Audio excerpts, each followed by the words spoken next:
Welcome to a new episode of IN.SYNC. This time we're talking about risks and overcoming fear. Specifically, we're diving into why taking risks is actually the only way to live fully, and how we can overcome bumps in the road along the way, and how we personally and how you can deal with managing and overcoming fear along in your life. And I'm very excited about this topic. Are you too, Kat? I am very excited about the topic, and I was just thinking, how do we even get started on it?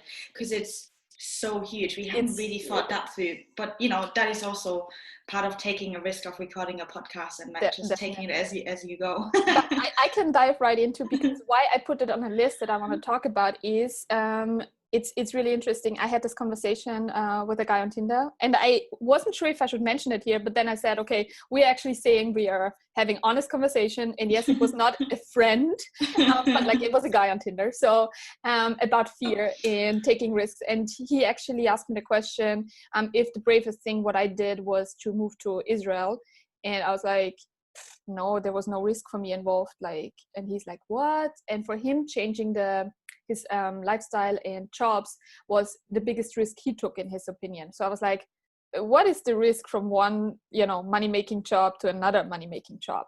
Mm-hmm. So that was so interesting in terms of sparking the conversation about what is risk actually, how you define it, and why some people are really kind of fearless, and how others are constantly blocked by their fears. So yeah, I'd love to elaborate on that, because I'd love to hear your opinion also. What do you think about that? Yeah. What I think about what risk is, Yeah. You, how would you define it? Yeah, first of all, that's a really good question to ask on a app like Tinder, right? I know, right? It gets straight into it. And just for everyone to spoil it, we're not chatting anymore. Yeah, he blocked you. Don't say that. God, he just maybe unmatched me or found the love of his life. It's great. Yeah, or maybe he just didn't want to take the risk of dealing with a free spirit like you. Sure, let's keep it there. Okay. Yeah, taking risks. I feel similar to what you said. Like, a lot of people have said about me as well, like, you have taken risks on moving to Singapore, quitting your job, blah blah blah, when I don't really perceive it as a risk. I just perceive it as life. Yeah, as opportunity. As opportunity. I think it's the only way to live fully and go after your dreams and do what's closest to your heart. So yeah. But I think that word risk, when you talk about it like that, as if it's an actual issue, yeah, I think then it becomes difficult to manage, because then you always think of risk as an issue, and then you'd have to be like, okay, these are the positives and these are the negatives. So if you can change that narrative in your head, where risk is just part of life, and maybe you even rename it as life, life opportunity or life flow, whatever, I think then it becomes much easier to manage. Yeah, but usually you're thinking about risk because you have the fear of losing something, right? Risk is if you feel, oh my God, I won't have that anymore if I'm doing this and that. And thinking back, that was never the case for, I never felt like that. I never felt, and I don't know, I think the same was maybe for you when you moved to Singapore. What is it? You can always come back to London and have your life there, right? You will always be able to enter the career again and stuff like that.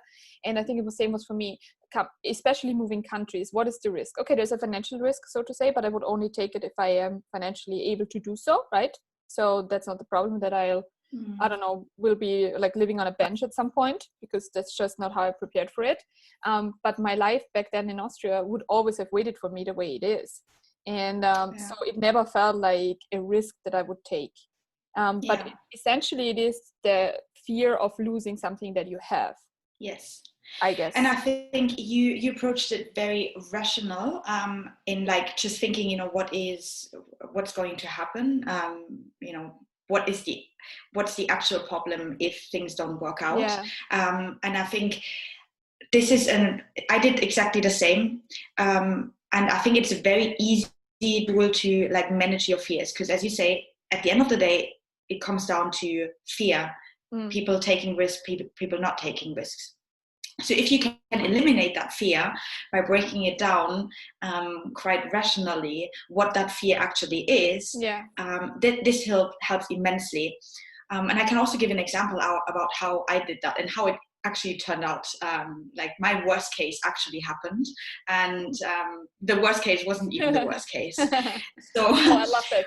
Tell us more. So when I was comfortable in London, I had a very nice life there. I loved being there, but I also had that drive to do something entrepreneurial, and I had an opportunity in Singapore. And as it was a new venture, there is a risk, as people would say, that it doesn't work. And I was giving up a well-paid job with a good name and my life in London. So that and there was fear involved here. So should I do that? Should I take that leap of faith? And so I started asking myself, what is the worst that can happen? Exactly. And the worst that could happen was then, okay, the startup is not going to work. Okay, so then I'm in Singapore and I just, the startup doesn't work. So what happens then? Okay, then I might have to move back to Europe. Okay, what's the worst that can happen then? Oh, I might not get a job. Okay, then, so, I might not get a job. Well, yeah. Actually, we get to that. I didn't get a job, right? So that's what I mean. Like, but still, like, it doesn't matter. My worst case happened, and then I was like, okay, right. If I don't get a job, like, what do I do then? Then I might have to move in with my parents. I moved out when I was 19. I moved out when I was 19. So for me, going back to my parents' place, and I haven't lived in Germany for like over 10 years. So that's just something, where I'd be like, okay, cool. But then I was thinking, okay, so this is the worst case that happens, right? I've failed the entire thing in Singapore, and I have to move in with my parents temporarily. And then I had to just rationally ask myself, how bad is that really? And the answer to that is, it's not. It's like not ideal, of course, but I can be grateful for the opportunity of having even a family who can take me in, right? Definitely. So in that, immediately, when I broke it down like this, okay, this is the worst that can happen, and how bad is it really? It made me realize it's not bad at all. Like, it's just a situation that you have to manage, but it's not bad. And so that removed that entire fear aspect. So I was like, right, so I can go now, right? Yeah, that's true. But it's also like, it's dealing with uncertainty, right? And once you break it down and to give it names, so to say, that and I have an understanding what could happen, it's like, okay, well, I know what can happen. Okay, these are the risks involved. That's fine as well. So once you are like going into the sceneries, the worst part, like what you did, I think this is an answer to a lot of things. Then, okay, you play it out, and it's like, so what? So it doesn't actually, like, I don't know, I could, like, a lot of things could happen. No, actually not. This is the thing. No, exactly. And so I think this is where I think human mind is really incredible with these things.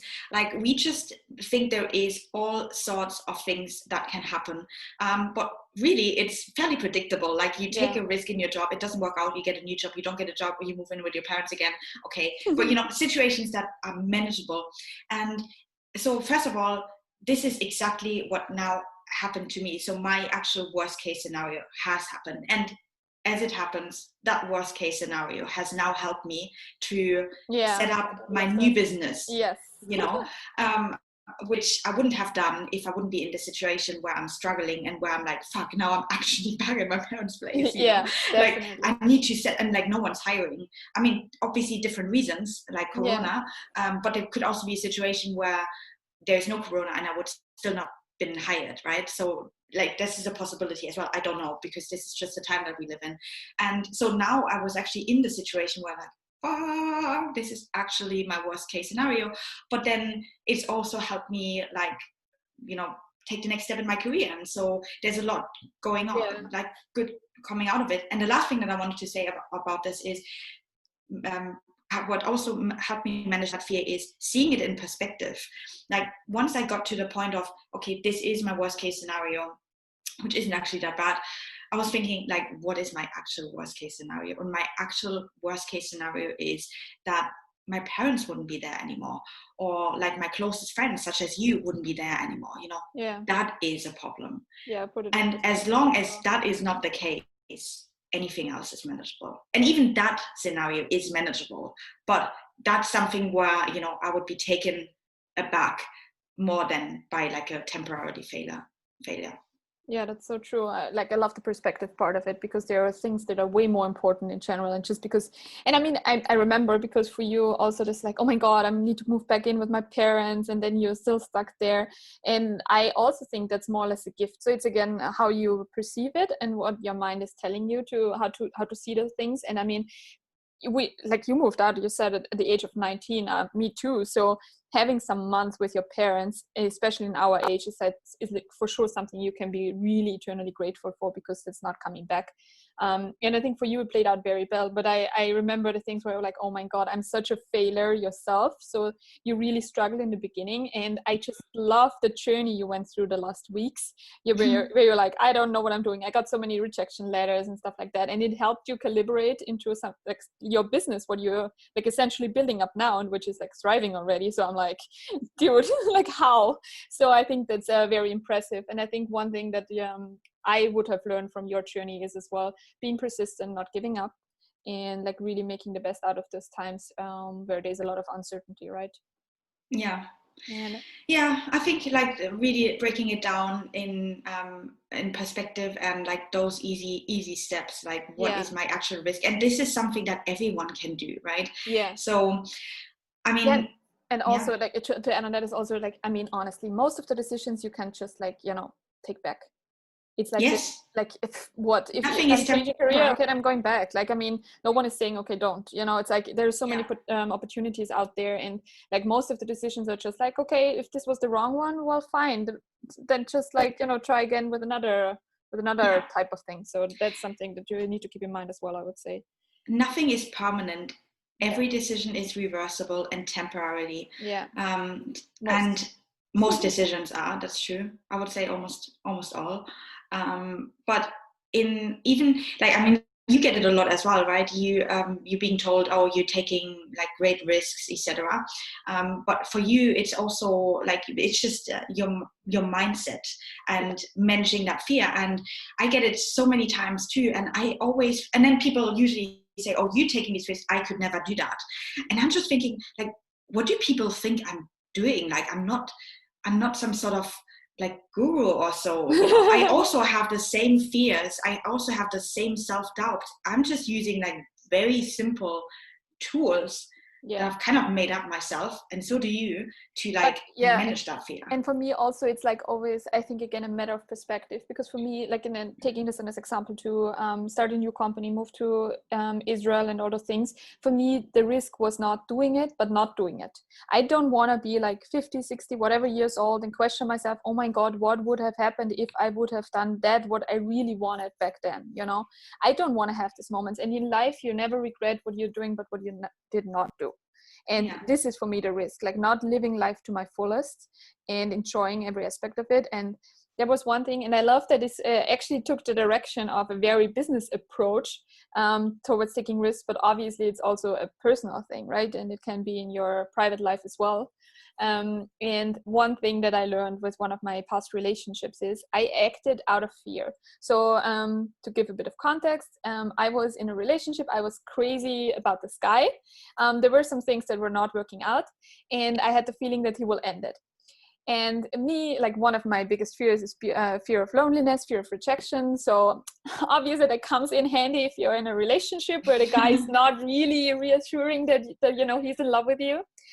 So at some point I was freaking out. There was a lot of things going on in my life, and I couldn't trust my instinct, my gut, nothing. I was just like totally wrongly, I don't know. Yeah, I felt like very misplaced in my whole life at this very moment. And so the relationship that should be a strength for me and should be a person I can turn to, that gives me, like, you know, that holds me, that is there for me, that is just my rock, that wasn't it, right? So it was not what I needed in this moment, and I freaked out and I ended the relationship because of the fear that he will end it at some point. And I mean, again, I think it's fine. It's like I got over the breakup, obviously it's years ago, but what I learned is I acted upon fear. And this was a decision I regretted for the next year and a half-ish, because I actually still loved him. I wanted to be together with him, right? And he told me then like, when I broke up with him, he's like, yeah, I kind of saw it coming, and and I'm like, yeah, I don't know, I thought you will break up at some point. He's like, I wouldn't. And then I was like, shit, why did I do that then? But of course I understand why I did it, but this is something I really regretted. And this was a decision that couldn't be reversed because he didn't want to then. I mean, and again, I'm not saying this is a bad thing, because I think everything is aligned the way it should be. And I think we wouldn't be that good couple that I wanted to be. But this is something that really I learned from myself, and that I want that whatever happens in my life, I'm always like not acting based upon fear. And you say that to this day. I remember there was very recently, there was a situation, don't remember the exact context now, but I think it was also related to a guy, if I'm not mistaken. And you basically, and he basically said something like, you want to pick up a conversation because you don't want to act out of fear. Yeah. And I thought, this has been like, you really learned that lesson there from that. So, and I think, people, I think it really needs to come to a point where people have situations like you had, where they feel like they act out of fear, and then they see how, it's just not beneficial. It just doesn't help anyone. Yeah, no, absolutely. And so hopefully people are like self-reflective enough to be able to recognize that. So because now you did it once and you learned something out of it, so you can apply it for the next time. Good for you. There's other people who act out of fear, it doesn't work, and they continue being in that. Of course, No, I mean, you really need to be aware why you did it, and to understand also yourself, obviously. And I mean, you need to open up, right? And I think that's also for me always a struggle. And also, like, to be honest and have honest conversation when we talk about relationships now. If you have that fear that he might end it, or like this person is not in love with you, then just openly talk and not just jump to a conclusion and say, okay, like, I'm out of here because I'm afraid of getting hurt or like being lonely again and stuff. So one thing that I still do is like really trying to have open conversations, being very true, like, okay, I'm like into you, this is how I would see things. If you don't feel the same way, then just be like straightforward and honest with me. And then of course it hurts, it's rejection in the first place, right? But as we said, rejection is redirection, and we should see it more as a gift. And just being like very just being honest and open with someone is way easier than to get out of it, than to just tell yourself all those things in your mind and then act upon them, just because you have this like worst case scenario in your head that he will leave you, or she, or whatever is like cheating on you and all those things. Just like try to have honest conversations, and I think then it's definitely getting better, speaking for me. How do you recognize fear? Do you like have something? I'm about to puke. Really? Is that how you recognize? Interesting. Yeah. So. Wow, that's a heavy body reaction. Yeah, very. And were you always able to link that to fear? I mean, because. Yeah, but back then, fun fact, back then I thought it's about telling me that I'm doing the wrong things, in a sense of I should act upon it. So it felt wrong. So I was like, oh my God, it's fear. I need to leave the situation, or I need to act, blah, blah, blah. Instead of realizing that this is fear, this is an emotion. This is why I react on it, why I feel like that, and then doing something.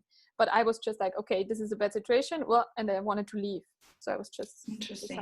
So now when you get into a situation and you feel like sick, and then you'd be like heightened, that you'd be like, oh, maybe I'm fearful. Yeah, I'm like, okay, let's get to the bottom of this. Why I'm feeling like that?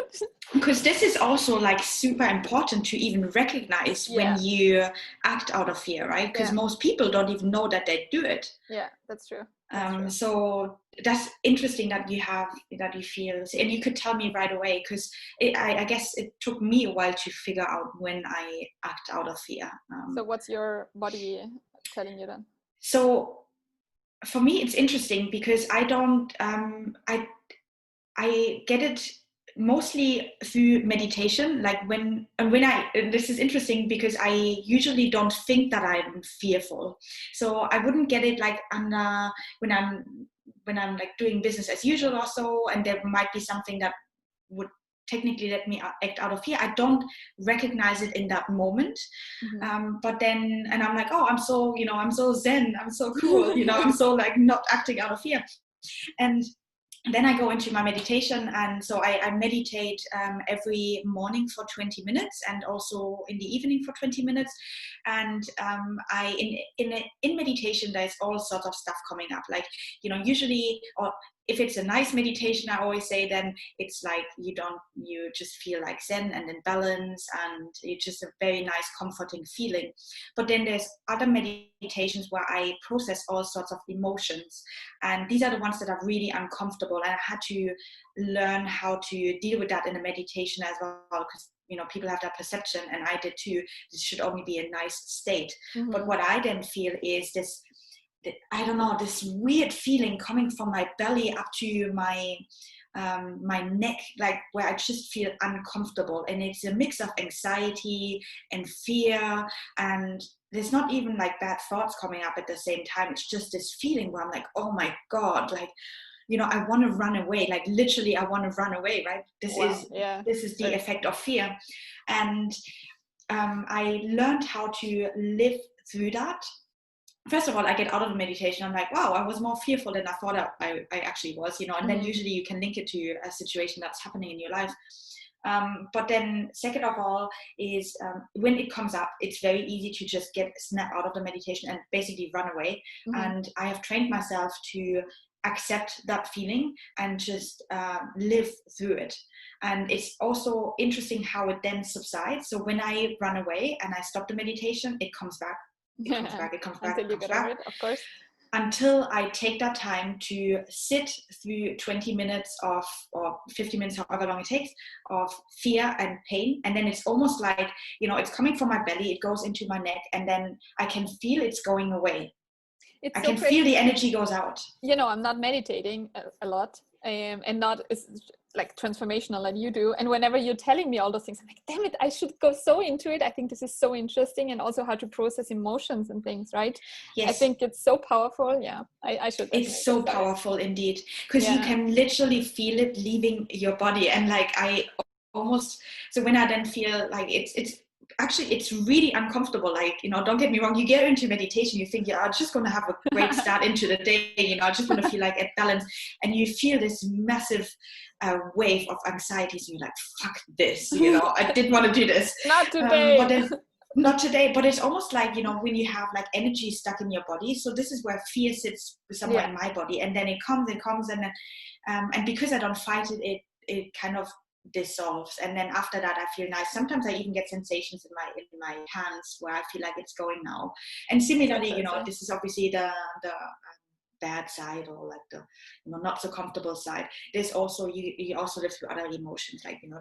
So like one question, just from my understanding, because I'm not meditating, I'm saying this again, so I have no experience like properly, but if you're like feeling those like the fear coming up, is like something that is your mind is processing, then do you link it to any occasions and events, or is it just something that you notice and then, as you said, you just let go, or is it like something that your mind is doing then as well?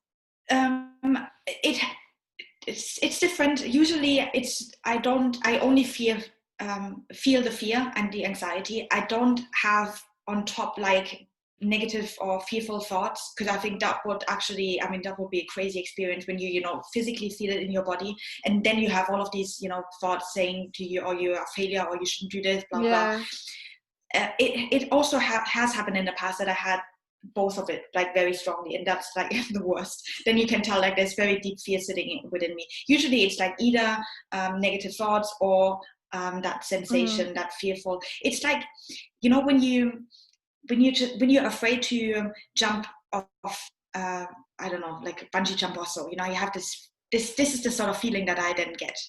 No, I don't, because I never jumped. Okay, you've never done it. But like anything that, you know, frightens you, or like you see, I don't know, a wolf in the woods, you know, and you get that. Yeah, usually I don't do that either, but yeah. I mean, like, I don't know a better example, but yeah, exactly. It's just a feeling. Then on top of that can be negative thoughts as well. But I really prefer it one or the other, to be honest, because otherwise it's... Yeah, of course. But it's so crazy that you can, I mean, I do get it that I feel fear in the moment of like the things that my thoughts are popping up at a situation, but there is something that is coming upon like through meditation is like super powerful. Yes. Like, but then when I get out of the meditation, and so obviously I'm fully aware that I just went through 20 minutes of horrible anxieties and that they have now resolved. And then usually I can tell okay, that fear was linked to this situation in my life or this situation in my work. So then obviously I can make the connection to what it was linked. But that's what I was saying earlier. I don't feel like in the moment that I'm acting out of fear. So it's almost my body telling me, hey, there's something that is influencing you, and you better get rid of it now. And these tools, for example, they are like, meditation is one tool for me, and I'm sure there's different ways. I always say this is what works for me, but there's so many different things that work for other people. This is available to everyone. Definitely. So, but like, I mean, I also think like, again, it's when it comes to decision making, like, that's like the goal, like for me, the discipline that should be mastered when it comes to fear, right? Because that day comes in a lot for me. Like, if I'm driven by fear when I'm taking this decision, also in terms of business again, right? It's a lot of things like, okay, this is a risk, the fear of like failing again. So do you have any inputs in terms of, besides meditation, what helps you to assess that in terms of decision making when it comes to risks? Like, how would you do that in business? Are you analyzing different cases, or is it something? Yeah, like pretty much what I described earlier, just writing it out, like what's the worst that can happen, and just looking at it on like Post-its or in your, I don't really journal, but like I sometimes write down things, and then as in like on Post-its also, and then just looking at it, like what is the actual risk. And it's usually a risk is also, for me at least, has a lot of opportunity linked to it as well, right? It could go wrong, and this is the worst that can happen. Okay, whatever, you can manage that. But there's also, there's so much that can go right. Why is the mind like that? Why do we always think the worst that can happen? I don't get know. it. But like for me, I think my mind is not wired like that, because sometimes, or I hear that a lot, is like that I have a more or less naive way of living. So a lot of time, like, but are you aware, that this could happen? Yeah, I guess so. And also in business decisions, and that's very bad, I think, to say. It's mostly I'm like, I'm feeling like I'm this little kid, like on a flower field, like just jumping and having fun, and not seeing like any, I don't know, black holes or anything on the side, because I'm concentrating on so much what feels right for me, that I sometimes never assess. Sometimes, like, mostly I'm not assessing what could go possibly wrong. So I'm really like taking a lot of like gut decisions, and I'm trusting my intuition, and I'm thinking what could go well and what feels right in the moment. But for me, also in business, I'm not really assessing the risks that come with it. I think that's very unique. I think most people I'm not sure if it's smart though. No, I mean, at the end of the day, you should be have a positive outlook in like whatever life has to offer you. So I think if it comes naturally to you to see the positive thing, yes, of course, it's necessary also to look at the things that can go wrong, especially when you have people that you employ, etc. Of course. But then you can, for example, have a business partner who has, a heightened understanding of that, so you can complement each other. So I think it's generally great if you have that ability to see the positive things, and also when things go wrong, like as I know you are then finding ways to make it good again, right? So it's not ignoring the risk, it's just working with what you have. And if you and other people, I think the majority of people are more like, they think negatively until they do something, so they need to put more effort into that managing side of things. I think like also something that I think I talked to about my coach with last year or 2 years ago, was that I'm a very so I am a firefighter, so to say. So whenever things like fires are coming up, I can, I jump there and I make it happen, that everything is resolved. So that's also something, like I'm living right now in a situation also on a private basis where it's like, I think some people would freak out with like all the uncertainty. And for me, the risk that would be involved, technically, if everything plays out very bad for me, would be that I'm paying kind of a lot of money, right? And I still don't freak out. Also, like with the visa situation that is here happening in Israel for me right now during Corona times, there's a lot of things. And instead of worrying the last month on a regular basis, which I could do because there was so much uncertainty and so much like fear also involved for me, that I need to leave, that I can't afford like the lifestyle anymore and things like that. But again, I did not do anything based on that fear. I'm just like waiting until the very moment that I actually can do something. right? So there's a lot of things that are presented, and I think for a lot of people that would freak out in this moment because of this uncertainty. And for me, I'm like, just okay, let's wait. And I'm like acting, my best self is acting in the moment where I can do something against it, right? And everything else would now be preparation for like tons of different scenarios, but there's literally nothing I could do at the moment to like resolve all the issues. So I'm just waiting it out. And sometimes I'm paying for that in the terms of like really paying money because I'm too late in things, or I just waited until the very last moment. But in 90% of the cases, this strategy worked for me. So that's why I got positively reinforced, and that's why I'm always waiting until the very last step to actually do something when there is a risk involved or like any decision towards that. And you know, what you're describing is basically also a technique and tool that everyone can do. And you focus, so what you do is you focus your energy on what you can control. And again, that's something like, I'm just trying to like break it down as well for other people, because you and I get that very often, right? Oh, you're taking risk, blah, blah, blah. Oh, for some reason for you guys, it always works out. It wouldn't be the case for me. And I always, as I say, I always think it's very simple tools. Either, you know, there's ways to manage your fear. And what you do is you manage your energy. So you just focus on the things that you know you can control, and not on the things that are out of your control. And so you basically, you almost ignore the fear, you know, and that's great. Like some people, I definitely have to manage it on top. So I also concentrate my energy on the things that I can control, but I do have that element of, I need to manage my fear. But that's, you know, it's just, everyone's different. Whereas you use that simple tool of always remembering what can you control and what can you not control, and acting accordingly. So at the end of the day, these are very, very simple tools for everyone to use. It's just, again, a mindset thing, right? You need to train yourself and then act upon that, instead of like having these fearful thoughts and being guided by them. This actually reminds me of a conversations that I recently had with my mom and her boyfriend. So we were sitting outside, and I just set up my new company, right? And there's like lots of things that I need to work out from an admin perspective, from like how do I make money to like pay myself, you know, where I'm going to live, all of that. But I have this big vision in my head. So how amazing it can be. So I'm not concentrating on the things that can go wrong, because lost energy. So as you do, like just on the things that, you know, go right. And then so I was sitting with them outside, and I don't remember who it was. I think my mom, I think she said, oh, I would like to have that as well, or something like that. Could be anyone really. Like people say these things all the time. And I was just thinking, and we are actually talking about this, everyone wants that. Everyone wants to have like a free and independent life, and like, you know, do the things that they love, blah, blah, blah. But then I said, you can do that, or you could have done that. You just have to like change your mindset. And then she said, oh, but I can't, you know. And I thought, that is exactly why so few people do it. And that's also the question, like, why do not more people do that? I think this was the question that she was asking me. And I was like, this is the answer, because everyone can do it.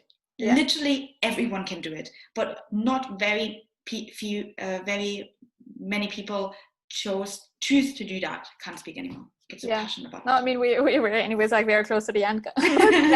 No, but that's very true. You mostly find excuses in your mind why you can't and why you're not like them and stuff. And I heard it a lot also when I was growing up. And like once I chose to follow my path, I was like, yeah, you can do that because, you know, you are smart, you do this, you learned that, you studied this. And I'm like, no, it's just really a matter of like, you know, trusting yourself, knowing your worth, and being kind of this fearless person to just try and risk and overcome whatever life throws at you, and use it as an opportunity to thrive. So in the end, it really comes down to mindset.